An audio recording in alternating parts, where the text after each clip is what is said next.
Assalamualaikum warahmatullahi wabarakatuh. How are you today, class? Alhamdulillah, I'm fine too. Sebelum mulai belajar, kita salam YPSA dulu ya. Salam YPSA, disiplin, religius, smart, extraordinary, alhamdulillah. Nah, hari ini kita akan melakukan pembelajaran tematik di PB3. Kita melakukan pembelajaran tematik PB3 tentang sila-sila dan perbuatan yang dilakukan sesuai dengan sila-sila yang terdapat di dalam Pancasila, dan kemudian keanekaragaman fauna dan flora yang ada di Indonesia. Kita masuk materinya ya. PB3 subtema 1. Pancasila lahir pada tanggal 1 Juni 1945. Pancasila adalah pilar ideologi negara Indonesia. Nama ini terdiri dari dua kata, panca dan sila. Pancasila berasal dari bahasa Sangsekerta. Panca berarti 5 dan sila berarti prinsip atau asas. Lambang dalam Pancasila tertuang di dalam kehidupan kita sehari-hari. Lambang pertama adalah bintang dengan sila ketuhanan yang Maha Esa. Sila ini menjamin kebebasan beragama karena makna kemerdekaan beragam bagi bangsa Indonesia sangat besar.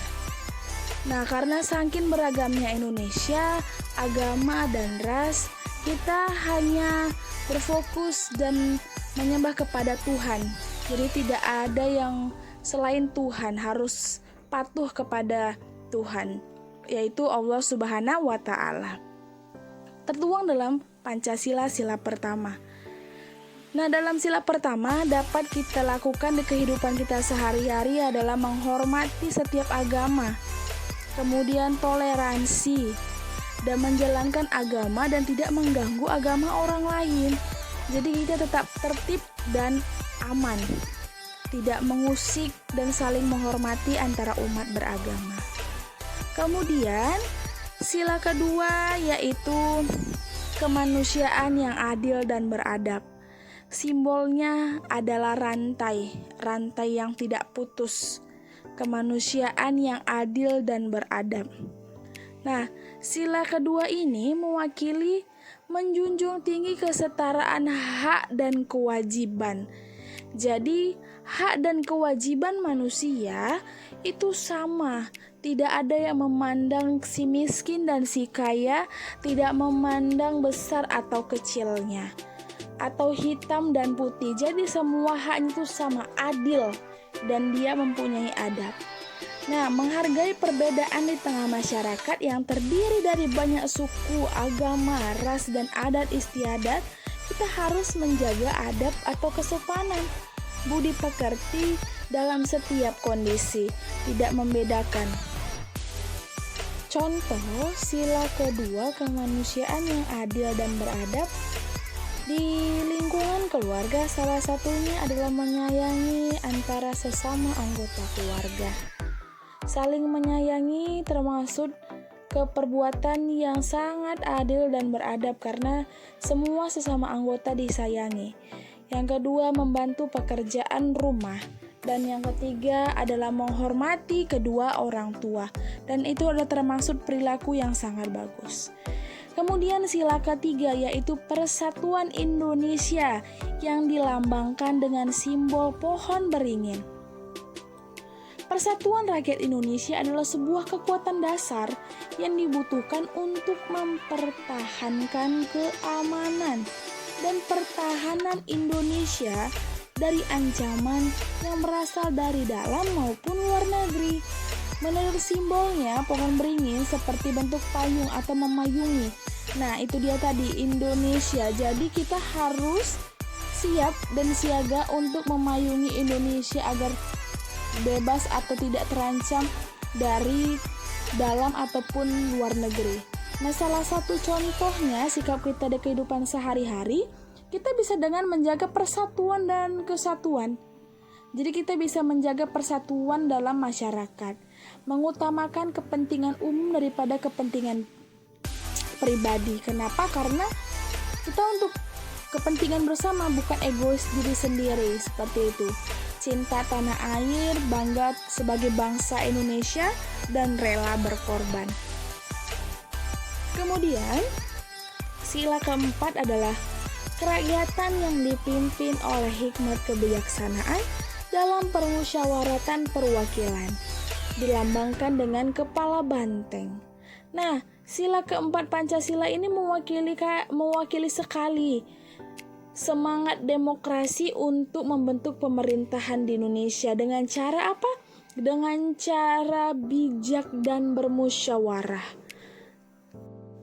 Nah, wujud aplikasi sila keempat ini dapat kita lihat di kehidupan masyarakat. Contohnya adalah mengadakan musyawarah untuk keputusan bersama. Jadi dalam sekolah bisa salah satunya adalah kita bermusyawarah untuk memilih ketua kelas. Nah, kita voting, itu dia tadi, dia membicarakannya secara bersama, memberi keputusan bersama. Kedua, tidak memaksakan kehendak kita. Kita tidak memaksakan apa yang kita inginkan, tidak egois, tetapi kita tanya kepada semua masyarakat dan persetujuan bersama. Yang ketiga, mengembangkan suasana kekeluargaan dan musyawarah. Ya, jelas ya, kerakyatan yang dipimpin oleh hikmat kebijaksanaan dalam permusyawaratan. Kita harus bijak dan menghadapi sesuatu dengan bermusyawarah. Kemudian, semboyan negara Indonesia itu adalah Bhinneka Tunggal Ika, yang artinya berbeda-beda tetapi tetap satu juga. Jadi walaupun kita berbeda-beda tetapi kita tetap satu. Nah, Pancasila adalah sebagai dasar negara yang tertuang dalam butir-butir Pancasila. Nah, saking banyaknya atau saking luasnya Indonesia itu memiliki keragaman flora dan fauna. Apa itu flora dan fauna?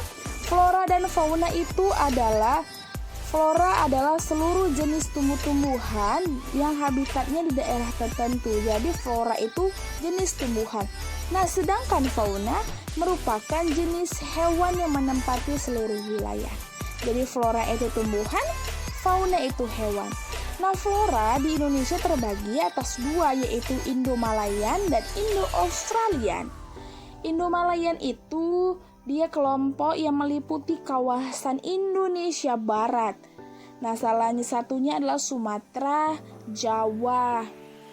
Kemudian, kelompok yang kedua itu meliputi kawasan Indonesia bagian timur.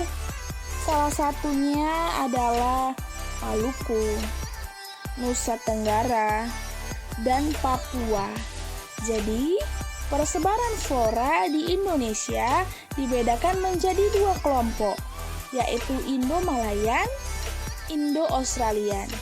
Yang dibedakan kembali lagi, Indo-Malayan kawasan Indonesia bagian barat dan Indo-Australian di kawasan Indonesia bagian timur.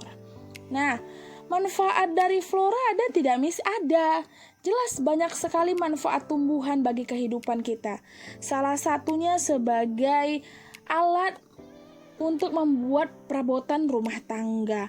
Salah satunya apa, Miss? Contoh misalnya jadi bahan bangunan untuk mendirikan rumah dari kayu, bahan makanan diambil untuk olahan jadi makanan, bahan obat-obatan. Banyak obat-obatan yang terdapat dari tumbuh-tumbuhan. Nah, sebagai contoh, kursi dari rotan. Flora kawasan Indonesia bagian barat. Nah, itu ada bunga. Bunga apa? Bunga bangkai. Yang kedua adalah matoa. Terus, jadi persebaran flora, sekarang persebaran fauna. Persebaran fauna yang hewan itu menurut coraknya ada 3 dikelompokkan. Pertama fauna bagian barat, kedua bagian tengah, ketiga bagian timur. Nah, ternyata mereka bisa terpisah itu ternyata ada garis yang memisahkannya. Apa itu? Garis Wallace dan garis Weber. Nah, apa itu garis Wallace? Garis Wallace adalah garis yang memisahkan fauna bagian barat dan tengah. Itu garis Wallace. Nah, garis Weber itu garis yang memisahkan fauna bagian tengah dan bagian timur. Jadi bagian-bagian daerahnya itu dipisahkan oleh garis Weber dan garis Wallace. Fauna bagian barat itu ciri-cirinya seperti fauna Asia, dia disebut tipe Asiatik. Fauna bagian barat. Nah, fauna bagian barat dia bagian Asiatis, tipe-tipe Asia. Kalau fauna bagian timur memiliki ciri yang mirip dengan fauna yang hidup di benua Australia, disebut dengan tipe Australis. Dia yang hidup di benua Australia juga mirip ciri-cirinya ya. Nah, fauna bagian tengah ini merupakan fauna peralihan namanya. Artinya yang cirinya itu berbeda dengan fauna Asia maupun Australis. Jadi dia berbeda ciri-cirinya. Fauna jenis peralihan memiliki ciri yang tersendiri yang tidak ditemukan di wilayah lainnya. Fauna ini disebut dengan fauna endemik. Dia faunanya hanya di satu daerah saja yang terdapat gitu, nggak ada di daerah lain. Itu dia fauna endemik. Nah, Inmis akan memberikan contoh. Nah, ini dia. Badak bercula 1, komodo, dan burung cendrawasih. Demikian materi hari ini. Nah, Ananda bisa dibaca bukunya halaman 28 dan 29 tentang potensi kekayaan alam bangsa Indonesia. Nah, jika ada yang kurang jelas, bisa ditanya kepada Miss dan Senya. Inti dari materi hari ini adalah Pancasila adalah dasar negara kita yang sudah tertuang dalam 5 sila, dari sila pertama dan sila kelima. Semua bisa kita aplikasikan di kehidupan kita. Nah, Indonesia adalah negara yang kaya akan fauna dan flora. Jadi kita sebagai bangsa Indonesia harus melindungi dan melestarikannya. Demikian materi hari ini. Wassalamualaikum warahmatullahi wabarakatuh.